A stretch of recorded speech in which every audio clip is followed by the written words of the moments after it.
So this weekend is the bank holiday weekend, so we have a nice long weekend for all the guys who work their regular jobs.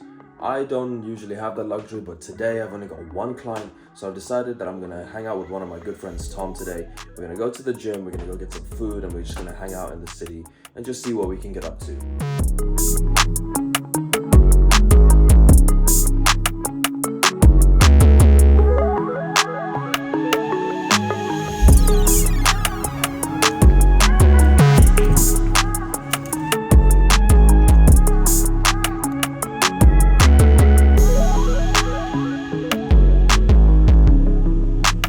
So yeah, just finished with my client, literally ran upstairs, threw all my stuff into my gym bag and managed to get here just in time to catch the last train that would get me to the station before it's too late.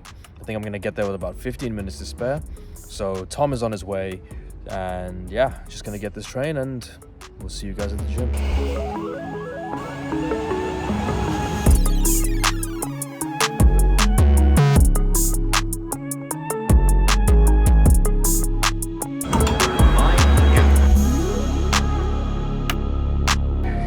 So unfortunately we didn't make it in time for the session with Tom, but it just started, so I'm just going to do something myself to no point in wasting this time. So yeah, I'm going to get into a full session, focus on my program, so let's get with it.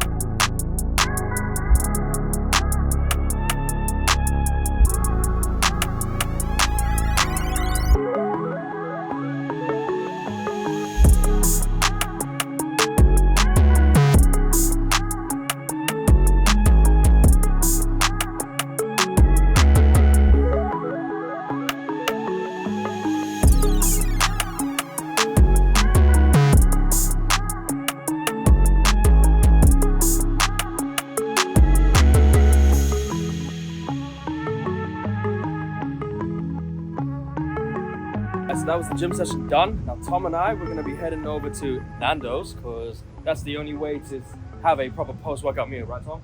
Yeah, well, that was a good session for me because we didn't turn up the first part. Yeah, so you bailed. Oh, yeah, exactly. Yeah, I got scared, bro. I was like, you know what, man? What the repping high interval circuits is just not for me. I'm bulking, bro, so I can't do too much cardio.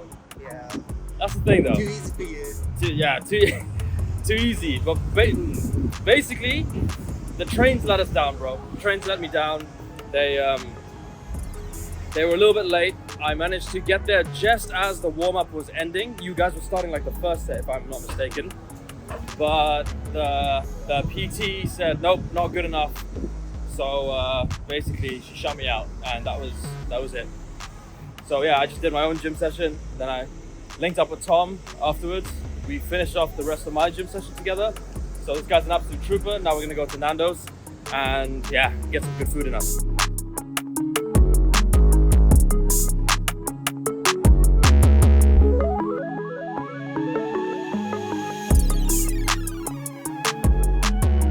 What? Yeah, we're recording. We're recording. What I was saying was, like the research that I've been doing into how to become a better YouTuber, for example, how to build up on the skill, it's something I'm invested in.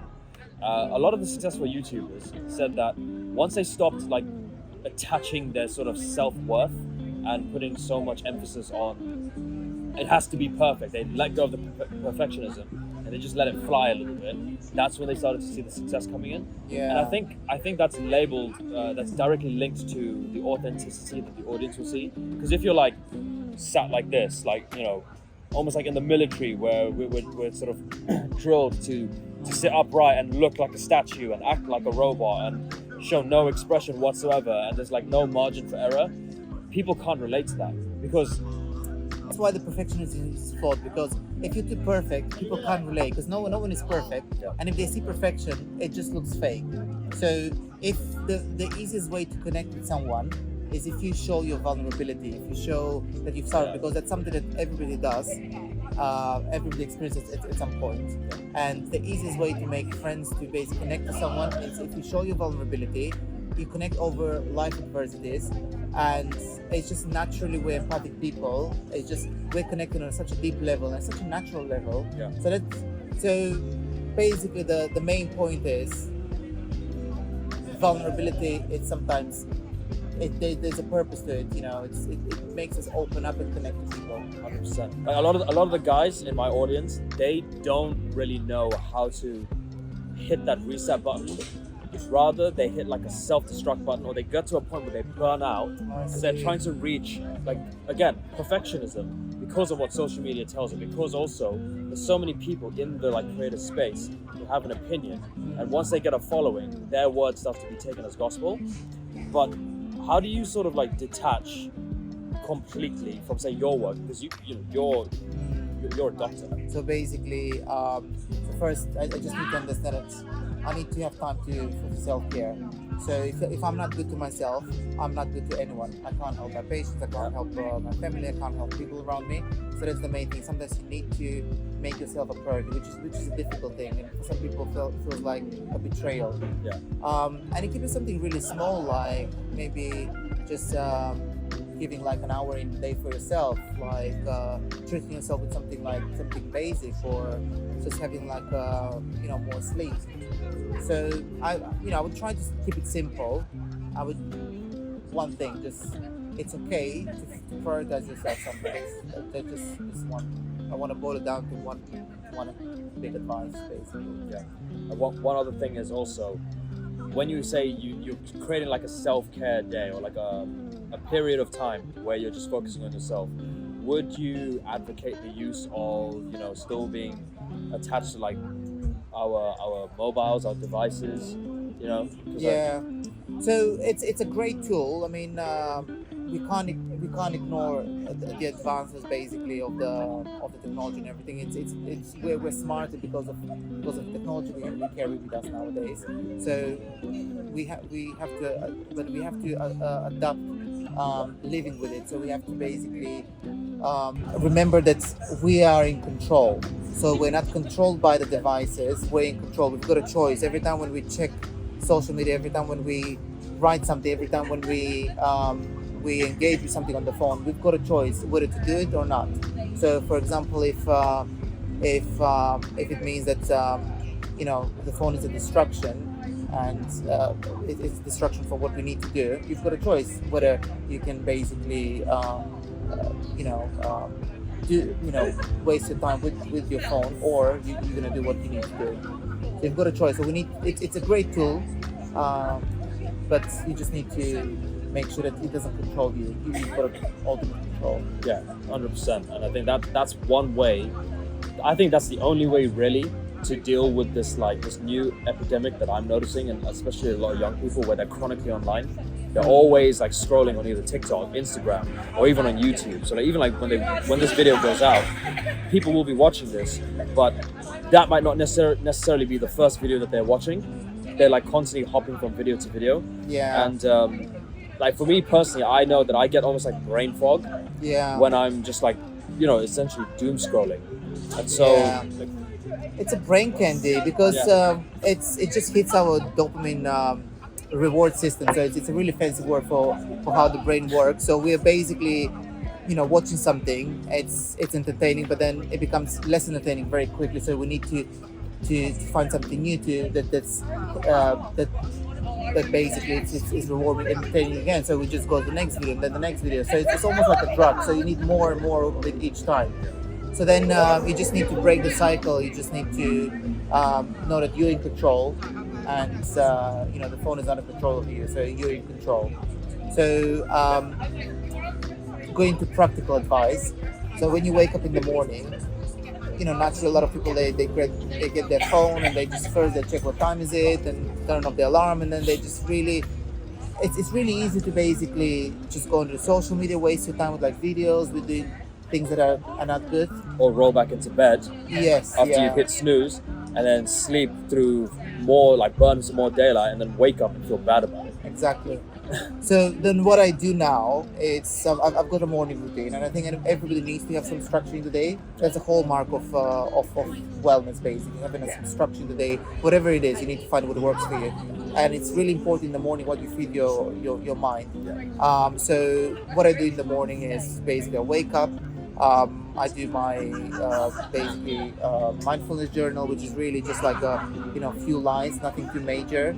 How I feel, what are the challenges of the day, what what is the intention of the day. Then I do like 5 minutes meditation. Sometimes even before getting out of bed. Then I do a very quick mobility exercises just to wake up my body. And then I get on with my day. I never really wake up and just go straight away on the social media because it's just gonna fill my mind with rubbish. And then the mind is really sensitive and vulnerable first thing when you wake up. If you see something stressful, that stress carries away through the day. If you see or hear something motivational, that feeling can carry throughout the day. So it's really important what you basically feed your mind first thing in the morning. So that's another big thing. Yeah. And how long does it take for you to do this morning routine roughly? Well, it depends. So I didn't develop my morning routine all of a sudden. I didn't wake up one morning and basically start doing all these things. Stepwise, right? Step by step. For me, I would say it took years. So the first thing I started doing in terms of like be more mindful and do something healthy in the morning is basically, listen to motivational videos. So instead of like waking up and just do something random, you're just trying to increase your motivation and positivity and by feeling grateful and listening to motivational videos for like 5 minutes. So that's basically sets the tone for the rest of the day. Then the other thing I developed is doing some mobility exercise. After speaking to physio, they say, well, you have to do this every day. So it's just a few minutes of like foam rolling, of like some basic stretching and stuff like that. So then once I master that, that's not a challenge anymore. I don't need to employ any willpower. I do it automatically every time when I wake up. So then I'm ready for the next challenge. So the next thing I start doing is the meditation. And this is the one that took me a while to start loving it because I find it boring. I would skip it. I would do it at night. So finally, for the past few months, I've been consistent in the morning. And it takes like 2-3 weeks to build a habit. So just remember that you have to, in the beginning, it will feel weird because you have to employ willpower. But at some point, it will become natural. You won't employ willpower, and then you're ready for the next skill. And you can just build your own skills, whatever you want. Yeah, and like, so like one thing is also I got like a few DMs from like people that watch my content, and one of the questions that kept coming up is like, how do I find the willpower? Because remember, this was just before like Lee's get together. I was doing 75 hard, right? I was still doing the 75 hard program, and I was still like getting my movement in, making sure that I was hitting all my targets. But that takes a significant amount of discipline and willpower. And would you agree that for say somebody who wants to start just by finding the willpower somewhere, that's where I was. I didn't just suddenly become like this athletic person or someone who was just like, I'm just gonna hit all my targets and hit all the critical tasks. You just start off with one simple task, right? And it sounds cliche, but to me that's the only thing that works. You start with one thing, get good at that, and then once you've sort of gone through like the learning process on starting to become more efficient with that one task, then you can create more space in your mental your mental sort of what's the word I'm looking for, directory, to get more time to do something else. Well, that's exactly what I was saying. Well said. So you said it in a different way. So basically, you have to start from somewhere. So a 100-mile journey always starts with the first step. So just start with something. It doesn't have to be perfect. Most likely you will fail. You'll have to fail because, as long as you learn from the failure, you're okay. So you'll fail so many times, but at some point you'll learn it. With my meditation in the morning, I used to hate it. I found it boring, but I knew that it's something useful. It's something that will definitely take me to the next stage of my life. It will help me a lot. It will improve my wellness. So I was consistent for like many months, and initially I had to employ a lot of willpower, and now I employ virtually no willpower because I do it automatically. So that's one thing: consistency, perseverance, and just believing in the process that it's going to get easier. It's not always going to be that difficult, so that's one thing. The other thing is, basically, you just need to imagine what you're going to get what's going to be your reward once you get there. So for me, when I imagine myself like being more focused, feeling better, and improving my performance throughout the day, my productivity during the day, that was a big driver to start doing meditation in the morning. So basically, in summary, two things. So first, believe that every skill, every habit is built in 2-3 weeks. So be consistent.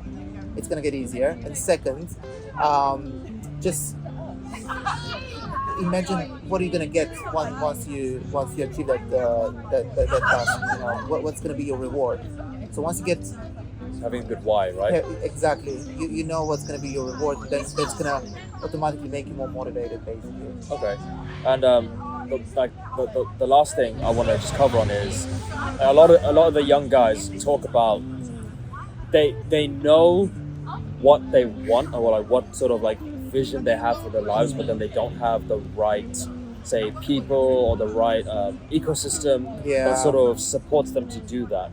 So how would you, I mean, like we met through Lee. Yeah. You know, Lee and I served in the army together, and we're like-minded individuals, Lee and I, right? So it's like birds of a feather flock together. Yeah. How would you sort of, you know, how did, like, for example, how did you go about meeting Lee, and Yeah, how did you well, develop that relationship? it's again all the trial and error. It's again being persistent and knowing what you know what you look at people and trying to find the right people. But this is the most difficult thing. Like, you know, it took me many years to, as you said, like build the ecosystem around me. And it's extremely important to make sure that you're surrounded by quality people, because at the end of the day, you're the average of the 5 closest people around you. Yeah. You just can't ignore the influence that people have on you. Sometimes the influence is obvious, but sometimes you don't even know these people are exerting influence basically on you over time. So you just need to be careful, you know, who you're hanging out with. And it's difficult, I understand. You can't control it always. And yeah, just I'm sure if you know what you enjoy doing, and if you do that, you'll find people who want the same thing, and you'll start from there. Exactly. It's like if you know what you enjoy doing, you also know what you don't enjoy doing. Exactly. If you know what type of person you want to be, what you want to be or become, then you also know what kind of people you should avoid. Exactly. That would sort of like serve as like a spanner, like a wrench in the works. Exactly. Right? Exactly. Yeah, that's so if you perfect. want like a girlfriend who's like, you know, very active and like into healthy living and healthy lifestyle, you're not gonna find her in a bar, basically. Yeah. You know, taking The literal opposite of like the Exactly. standard of healthy fitness. Exactly. You're not gonna find her on a bar crawl, basically. You're gonna find her on a, let's say, I don't know, like yoga retreat or fitness holiday. You know. You won't find her on a Discord server where like a lot of young guys are living there, right? So I guess with the same things with friends, basically. Yeah. You know. Agreed. And it's just it takes a lot of trial and error. I think that that's not the difficult part. The difficult part is letting go of toxic people, because at some point you will come across a lot of people in your life, and basically a lot of people will start gravitating around your, as you said, ecosystem. But just because maybe you live close to them at the moment is convenient, but it doesn't mean that these are a good influence for you. So the skill then is how to basically limit this influence to these people in a nice way, because you don't want to be someone who cuts off people left, right, and center. You know, you want to be like also someone who's also, you know, compassionate and like a sensitive person. So that's the real skill, and it took me a while to basically build the people around me. So now I've got only time for people who are you know, good for me, and then we share the same values. I don't waste my time with people who are toxic, basically. I try to limit that.